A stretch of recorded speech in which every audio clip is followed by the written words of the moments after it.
Esta semana en el 7º episodio de los podcasts de Olive, los influencers en las redes sociales, solo venta de humo con Boris Cornejo, experto en marketing digital.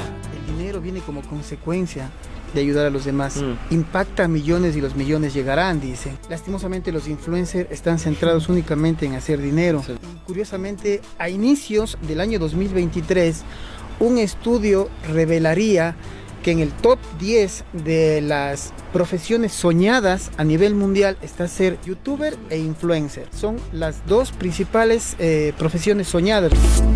Todos tenemos historias por contar y en los podcasts de Olive todos tenemos historias para escuchar. Conversemos, escuchémonos acá en los podcasts de Olive. Con ustedes nuestro anfitrión Javier Maca Senderica. Los podcasts de Olive es una producción de radiolabec.com.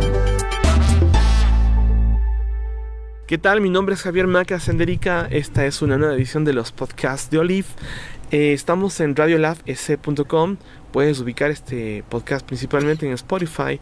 Estamos hablando con Boris Cornejo, que está aquí a mi lado izquierdo. Una de las inquietudes que nos surgió en el camino de esta entrevista, de este podcast, era hablar sobre los influencers.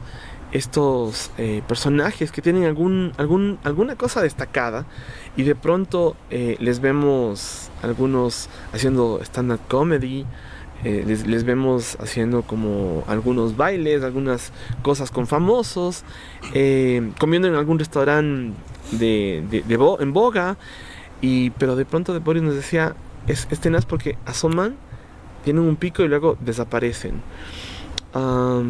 ¿Qué podemos hablar de los influencers? Realmente hay a menos que estés como en los grandes medios y estés haciendo como permanentemente cosas, asomas, dicen que no hay mejor. Que lo mejor es que hablen de ti, sea bien o mal. En el otro podcast hablábamos también de esto de cuál es tu prestigio digital.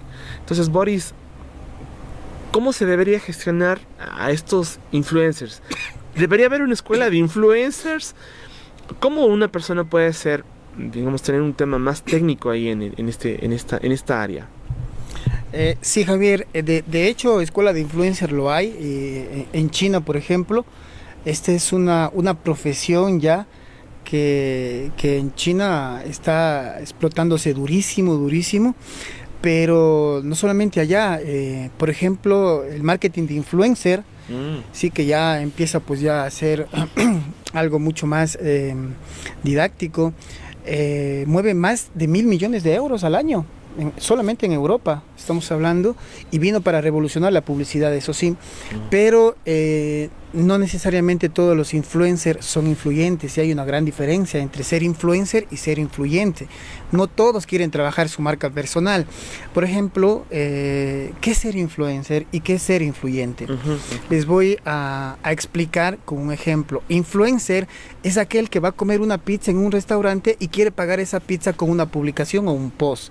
Influyente es aquel que hace que vayan cientos de personas a ese restaurante a querer pagar la pizza, ¿sí? Entonces esa es la gran diferencia, y en realidad nosotros estamos llenos de influencers y muy pocos influyentes. No hay muchos influencers influyentes que trabajen su marca personal. Quizás ahí radica el error de muchos de ellos. Por eso es que buscan ser conocidos, no reconocidos, llegan a la cresta de la ola, son muy conocidos, hacen dinero y luego terminan desapareciendo. ¿Y por qué? Tampoco es que innovan mucho, y el algoritmo también como que necesita tener esa constante evolución, y el ser el mismo contenido como que el algoritmo deja de mostrarles también. Boris, en el otro programa te había pedido como 5, quedamos como en 4 tips para una persona que pueda gestionar bien su marca personal. ¿Por qué es importante tener, en el caso de un influencer influyente, una buena marca personal, y cómo debería gestionarla, digamos? Porque yo creo que una de las labores de las personas que están en las redes sociales, ¿por qué? Porque en las redes sociales se ha generado como que el influencer es el nuevo líder de opinión. Y si hablamos que la marca personal debe influir positivamente en los demás, es lo que ellos deben hacer. Ellos están llegando a mucha gente, sobre todo jóvenes, y deben influir de una manera positiva. Y si es que ellos no lo están haciendo de esa manera, pues obviamente no están teniendo una marca personal, y deberían apuntar allá. Porque económicamente les va a convenir, personalmente les va a convenir, profesionalmente les va a convenir. O sea, el valor agregado que pone una marca personal es incalculable en realidad e invaluable. La marca personal no es una moda, la marca personal es para toda la vida y los influencers deben trabajar en ese sentido. Lastimosamente, como decíamos en el programa anterior, una de las métricas más superficiales que se sigue para medir el éxito de ellos es el número de seguidores. Sí, pero hacer algo a cualquier costo para que llame la atención. De hecho, veía yo hace unos días, lastimosamente, la muerte de una influencer por querer ganar seguidores. Había hecho una dieta solamente con frutas, sin tomar agua, y lastimosamente murió. Habíamos visto también de este influencer que se subió a un edificio muy alto, quiso hacer una selfie y también murió.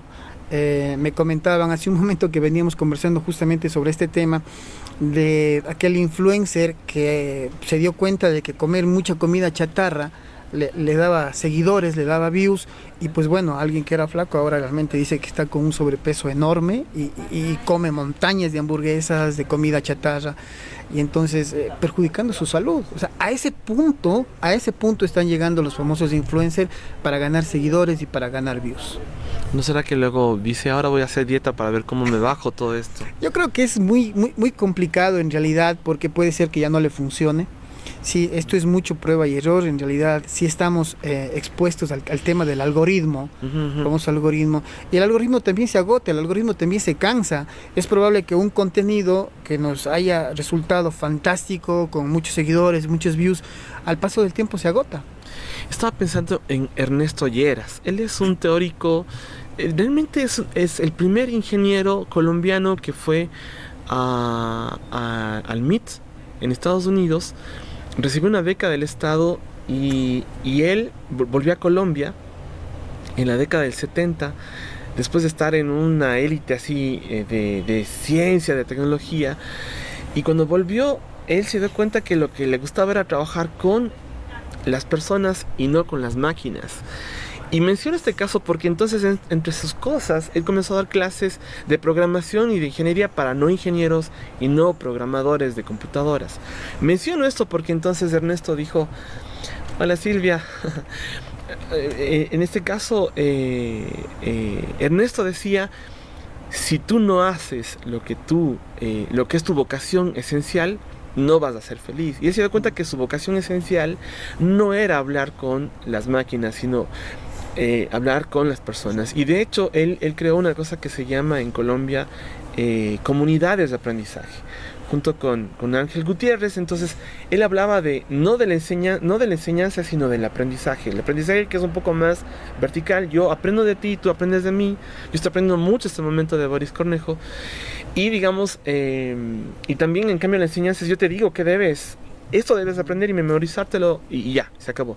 Pero digo, entonces, si el influencer influyente ubica lo esencial, lo que a él le gusta, y cultiva otras cosas que podrían ser agradables para el resto de personas, ¿qué futuro podría? ¿No debe ser un cóctel agradablemente mezclado para que eso funcione? Sí, de hecho, uno de los objetivos, por ejemplo, de la marca personal, ser influyente, y el hecho de la marca personal, el principal objetivo no es hacer dinero, sino ayudar a los demás, influir en los demás. El dinero viene como consecuencia de ayudar a los demás. Impacta a millones y los millones llegarán, dicen.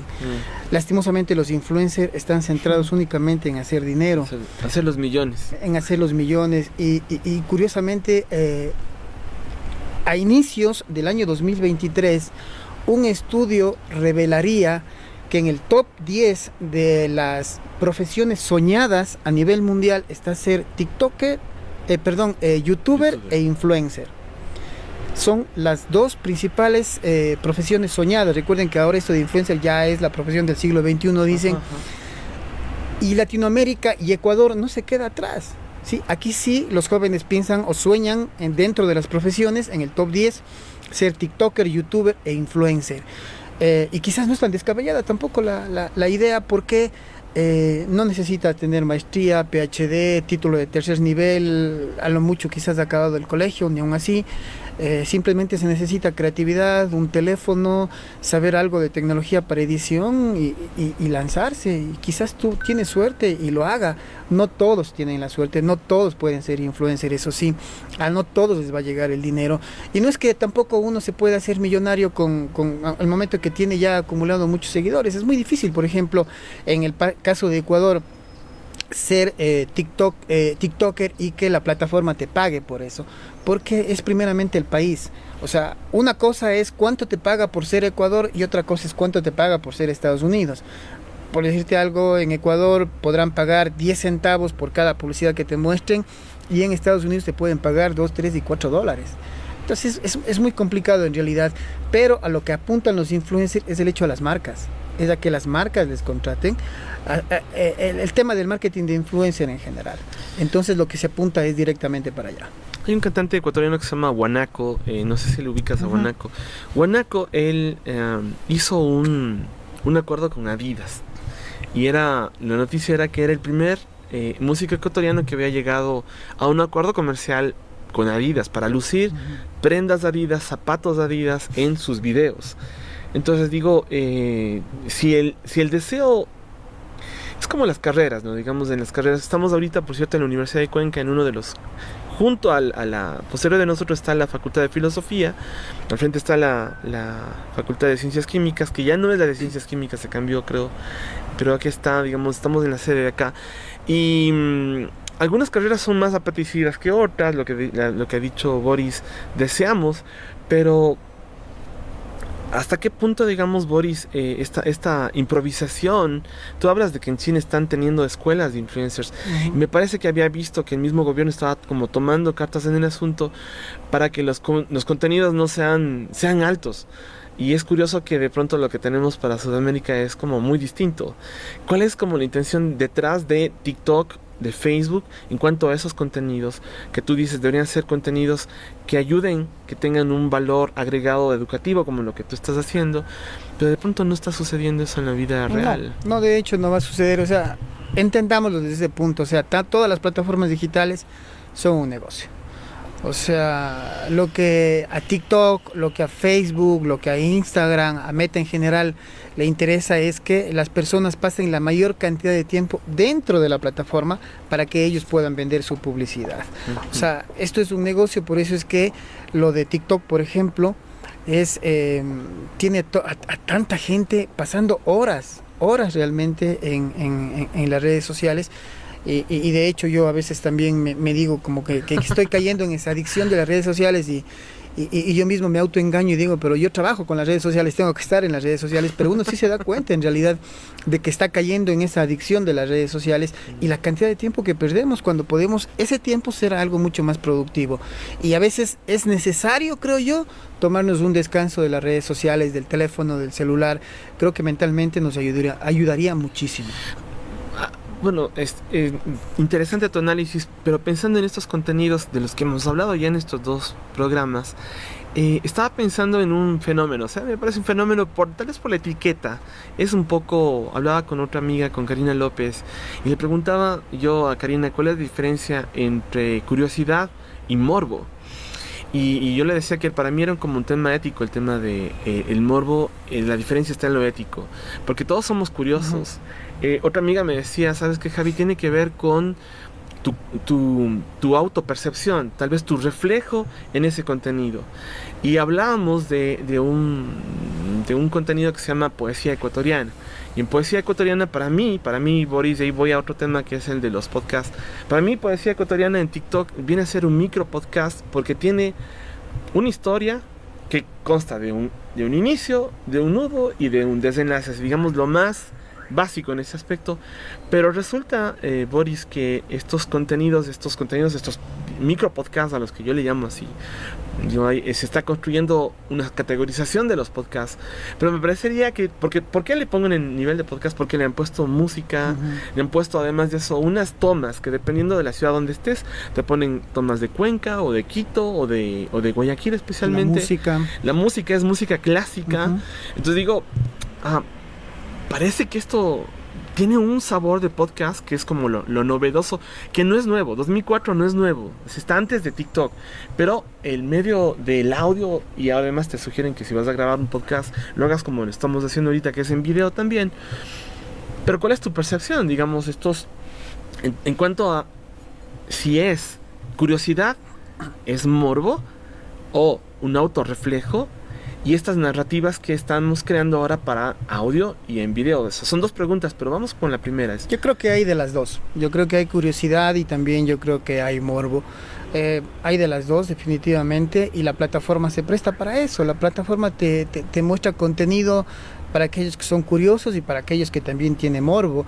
Y cuando hablamos de morbo, no necesariamente hablamos de las chicas semidesnudas, sino hablamos también de imágenes crudas, de realidades crudas que también podemos ver y que también se publican en la plataforma, y en muchas ocasiones solamente para tener seguidores o ganar seguidores. No hay la necesidad de publicar, pero sí de ganar seguidores. Pero en el caso de estos de poesía ecuatoriana, digo, o sea, ellos no ponen ni siquiera, porque es un audio filtrado de WhatsApp y se transforma en un video que no tiene imágenes del personaje que está interviniendo. Allí pienso yo y tengo claro ya hacia dónde te estás dirigiendo por los audios, ¿verdad? Ajá. Que realmente yo creo que mucho de la gente se identifica también con ello, porque es terminología ecuatoriana. Ya. Insultos ecuatorianos. De hecho hay de todo, pero uno se identifica de aquello y uno sí se engancha con el contenido porque son cortitos, desde la ciudad, es la música, y escuchar como que ese audio de WhatsApp, que a lo mejor tú también lo habrás escuchado en algún momento, como que la gente se identifica. Entonces allí vemos que están apelando a la emocionalidad porque uno tiene ya ese sentido de pertenencia a la ciudad con lo que se está diciendo.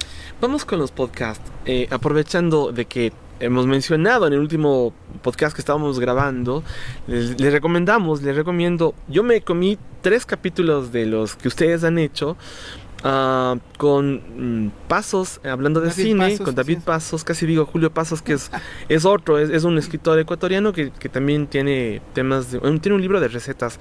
Julio Pasos es otra persona, pero David Pasos, que es cineasta, o que él dice que es como es bastante humilde decir que no es cineasta, pero digamos, han hablado de esto, han hablado también otro muchas programa. cosas. Sí, o sea, yo me acuerdo de un tema específico que hablaron con una... Incluso sobre el tema del reclutamiento, de cómo es ahora las redes Exacto, sociales.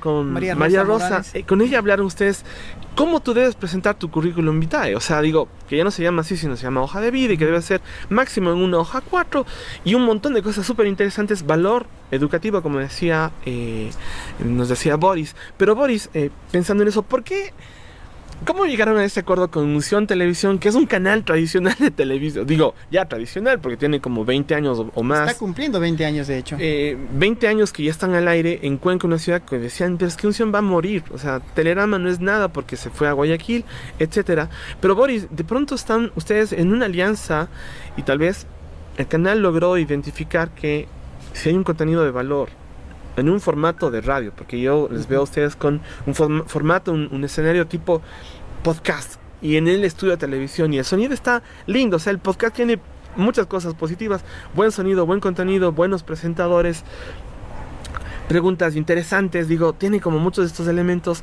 Boris nos ha dicho, tenemos buenas cifras, estamos creciendo, 10 capítulos mientras estamos grabando este podcast. Pero Boris, ¿cómo tú identificarías, digamos, o sea, por qué hay esta vuelta retro que es al podcast, que como te decía, el Génesis 2004? Bueno, pero ha evolucionado el podcast también desde que inició, incluso las mismas plataformas. Spotify, antes solamente lo podíamos escuchar, ahora también ya lo podemos ver en Spotify. Exacto. Es audio y video. Exacto. También. Por eso te recomiendan grabar video. Así es, sí. Entonces, y de hecho lo hemos estado solamente subiendo en video, y estamos esperando que ya en las próximas emisiones ya va el video. Entonces lo que nosotros intentamos es tomar ¿En temas... audio te referías? En audio y video. Ahorita lo subieron en Spotify solamente en audio. En audio, exacto. Sí, solo en audio. ¿Desde qué visión van a sacarla en video? Estábamos pensando justamente hoy sale el nuevo capítulo, hoy lunes 7 de agosto. Sale un nuevo capítulo muy interesante. Es un capítulo de coyuntura. Es el periodista que se atrevió a decirle de frente al presidente: ¿qué se siente ser el único mandatario que cumplió y nunca ofreció? que ofreció y nunca cumplió a la SUAY en el tema de vialidad. Todo el mundo se hizo viral el tema. Freddy Sawai, sí, todo el mundo pensaba que era un periodista de Ecuavisa porque coincidencialmente estaba un micrófono de Ecuavisa al frente, él estaba atrás. Entonces todo el mundo pensaba que era un periodista de Ecuavisa, todo el mundo, o sea, no le conocen quién es el periodista. Claro. Y ahora, no le conocen fuera de Cuenca. En Cuenca es conocido Freddy. Bueno, pero el tema se hizo viral a nivel nacional, sí, obviamente muy irreverente. Haberle frenteado al presidente, pero me pareció que lo hizo de una manera educada y respetuosa, y más que nada reflejaba el sentir de todos los ecuatorianos y sobre todo de todos los azuayos. De los azuayos, porque, bueno, en fin. De todos los azuayos en todo caso, entonces, pero nadie le conocía a él, entonces ahora él nos dio su versión, nos contó cómo fue, cómo inició el tema, incluso por ahí nos contó alguna infidencia de que luego de haberle hecho la pregunta, por ahí un ministro le fue metiendo un codazo muy fuerte, o sea, tuvo algunas repercusiones y eso nos lo cuenta en el podcast que sale precisamente el día de hoy. Entonces son esos temas que no lo van a ver en ningún otro lado, no lo van a escuchar en ningún otro lado. Y nosotros queremos que esas cosas cotidianas trasladarlas con alguien profesional o alguien que lo ha vivido, que nos lo cuente. Tenemos un podcast que también tuvo mucho éxito, por ejemplo, Historia de Migrantes, con Clever Molina, que él fue por la chacra, como se dice desde el principio, y ahora es una persona que tiene un instituto de educación. Su hija está tratando de encontrar la cura para el cáncer, es PhD en biología molecular.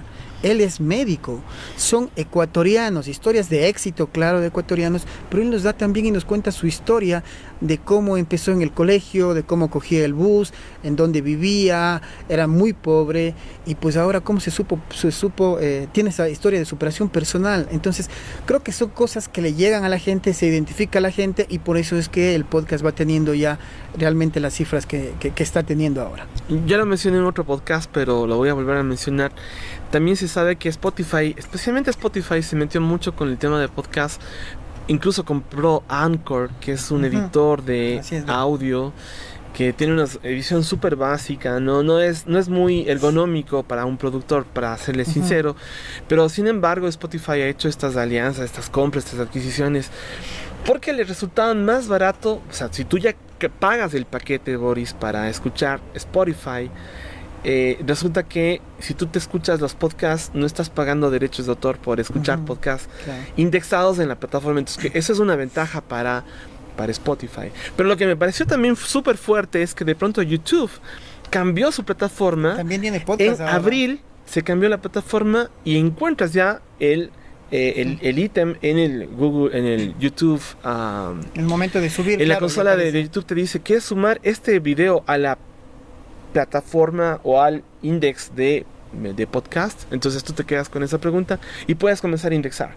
Lo que sí tienes que cumplir es temas de derechos de autor, porque si no, no vas a poder realmente monetizar, y eso se recomienda también en el tema de producción. Y no es tan difícil o no hay tanta diferencia entre subir un video de manera normal. El único paso que yo lo vi que es adicional es el hecho de que tenemos que subir, sí, pero también tenemos que subir una miniatura. Sí, una miniatura que no necesariamente como es cuando lo subimos el video, cogerlo del mismo video, sino que ya hacemos una especie de portada para que nos aparezca en el podcast, y que también ya lo estamos haciendo, claro, desde las plataformas individuales de cada uno, tanto mía como de Jorge, que es mi compañero con el quien estamos haciendo. A propósito, como te preguntabas, ¿por qué llegamos a Unción? Eso te iba a decir. Él es presentador, él es anchor de noticias de Unción. Él daba noticias, no sé da si Unción, da todavía noticias en Unción, es anchor de noticias, y pues a través de ese vínculo es que llegamos a Unción, y de hecho ellos también van a empezar a subir. La semana anterior nos pidieron ya todos los videos para subir en sus redes sociales, porque en realidad también han visto que ha ido subiendo, ha ido sumando, a la gente le gusta. ¿Le gusta el formato ese de tipo radio? Sí, no le gusta en realidad que sea, intentamos de que no sea la típica entrevista, sino por ahí también nos lanzamos a alguna cosa medio simpática. Sí, les he visto, hay chistes, o sea, hay unas bromitas que no ven, está ya cantando, porque escuché ese podcast donde había un personaje que hablaba de su escuela de música, y al final tú le dijiste: no ven, Jorge terminó cantando, porque creo que a Jorge le gusta cantar. Sí, entonces de hecho tratamos de que no sea lo típico, intentamos al menos, es un poco difícil cuando uno está acostumbrado a toda esa típica entrevista. Formal, ¿no? Sí, entonces, y sobre todo cuando hay el invitado, por ejemplo, también se presta para este tema. Le tuvimos la entrevista, por ejemplo, con Cris Vintimilla, que es asesora de imagen, y ella fue reina de Cuenca y Miss World Ecuador, en primera finalista, guapísima ella, pero muy inteligente y con una personalidad extrovertida, en donde te ayuda para que el podcast realmente salga entretenido. Brille. Claro. Sí, desde luego. Bueno, voy terminando esta segunda parte. Ese video duró un poquito menos que el anterior, pero le agradezco mucho a Boris Cornejo, que nos ha acompañado hoy en esta nueva edición de los podcasts de Olive. Estamos aquí en la Universidad de Cuenca, en la ciudad de Cuenca. Estamos junto a al edificio de la Facultad de Filosofía, en el campus de El Vado. Hace unos días también estuvimos con nuestro compañero Juan Francisco Beltrán en otro espacio acá también. Digamos, esta universidad, por eso se llama universidad, porque es para todos. Y nos ha abierto la puerta de forma informal, no hemos pedido permiso a nadie nos ha dicho váyanse, y está buenísimo. Entonces, gracias a Boris Cornejo, que nos acompañó. ¿Alguna cosa que quieras decir al final, Boris, en este podcast? Nada, simplemente agradecerte, Javier, y obviamente recuerden que trabajar su marca personal ya no es una opción, sino es una obligatoriedad hoy en día. Mientras más pronto empiecen a trabajar su marca personal, será mucho mejor. Gracias, Javier. ¿Cómo te pueden buscar en TikTok, que es donde te he visto bastantísimo? Bueno, básicamente, ¿sí? En mis redes sociales. ¿Cuáles son tus redes? En mis redes sociales estoy como Boris Cornejo Marca Personal, en todas las redes sociales, sea en Twitter, en TikTok, en Instagram, en Facebook. Es larguísimo, Boris Cornejo Marca Personal, sí, incluso en YouTube, Boris Cornejo Marca Personal. Perfecto. ¿Sí? Lo pueden ubicar así de sencillito. Aquí en la descripción de este podcast voy a dejar entonces estos links para que puedan ustedes ubicarles. Si desean una asesoría con Boris también, creo que es la persona correcta para que les ayude en ese crecimiento profesional. Nos vemos, mi nombre es Javier Maca Senderica, hasta la próxima. Chao. Los podcasts de Olive es una producción de radiolab.ec.com. Dirección general y conducción, Javier Maca Senderica.